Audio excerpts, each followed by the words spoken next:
जो गाड़ी में घूमते हैं तो राहुल गांधी आगे, तेजस्वी पीछे, अखिलेश यादव भी पीछे। बीच में तेजस्वी जी की एक बहन रोहिणी जी दिखाई पड़ी थी उत्तर बिहार में कहीं पर। आज मैं खोज रहा था कि पटना के दो सांसद हैं, एक मैं हूं और एक हमारी मीसा भारती जी हैं, लालू जी की पुत्री और तेजस्वी की बहन, वो दिखाई नहीं पड़ी कहीं पर। तो क्या राहुल गांधी ने परिवार के अंतर्विरोध को और बढ़ा दिया है क्या? ये उनका विषय है, वो जवाब देंगे। But come on Tejashwi Yadav, आप 2 नंबर के खिलाड़ी क्यों हो गए बिहार में? जिस कांग्रेस का कोई वोट नहीं है वो आपके भरोसे चलती है और आप हो गए नंबर 2 प्लेयर। ये भी देखने की जरूरत है। मित्रों, मैं कॉन्टेक्स्ट पे आता हूं और ये हम आज बताना बहुत जरूरी समझते हैं। आपको याद होगा कि 24 के लोकसभा चुनाव में इन लोगों ने एक बहुत बड़ा तूफान खड़ा किया कि भाजपा आएगी तो संविधान बदलेगी,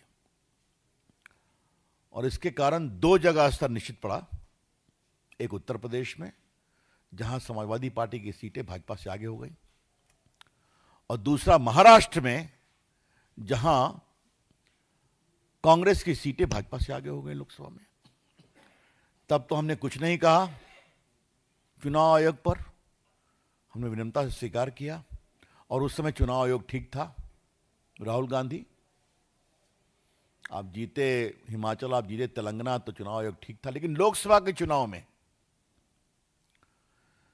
एक बार जब जनता को मालूम हुआ, सच्चाई सामने आई कि बेबुनियाद तरीके से हमारे साथ कांग्रेस पार्टी ने छल किया, उन्हें हरियाणा में हराया कांग्रेस पार्टी को। हरियाणा की जीत 24 के लोकसभा के बाद 2014 से भी बड़ी जीत है, ध्यान रखिए। मैं गया था प्रचार करने। फिर महाराष्ट्र में जहां इतना हल्ला कर रहे थे तो वहां और हरा दिया। बची कुची बात आई तो दिल्ली को भी बुरी तरह से हरा दिया, केजरीवाल जी हो या राहुल जी हो। अब बिहार को भी हराएंगे, यह हम पूरे विश्वास से कहना चाहते हैं। आज देश को भाजपा के राष्ट्रीय मंच से बताने की जरूरत है कि राहुल गांधी योजनाबद्ध तरीके से हिंदुस्तान की जनता के मताधिकार के उपयोग का अपमान कर रहे हैं। कि 14वें मोदी जी झूठ से जीते, 19 में फरेब से जीते, और 24 में वैसे ही जीते। क्या मतलब है इसका?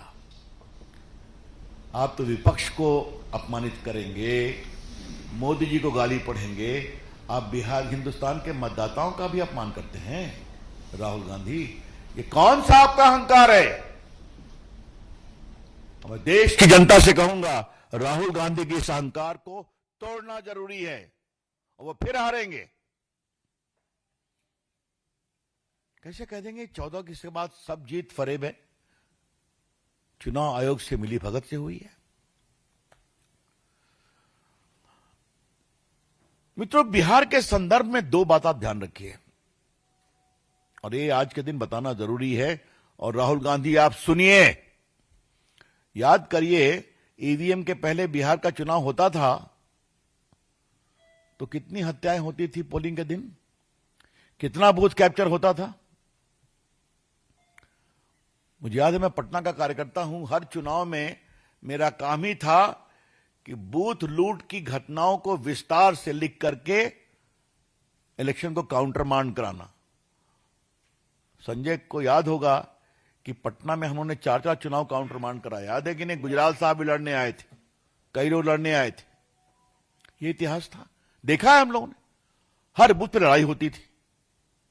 वो बूथ कैप्चर खत्म हो गया, धन्यवाद है इलेक्शन चुनाव आयोग का। आज ईवीएम में जाइए, बटन दबाइए, रिजल्ट सामने आता है। तो जो बार बार कहते हैं चुनाव आयोग, और अखिलेश यादव कहते हैं, तेजस्वी यादव कहते हैं कि बैलेट पेपर लाओ, वो दर्द है दिल में।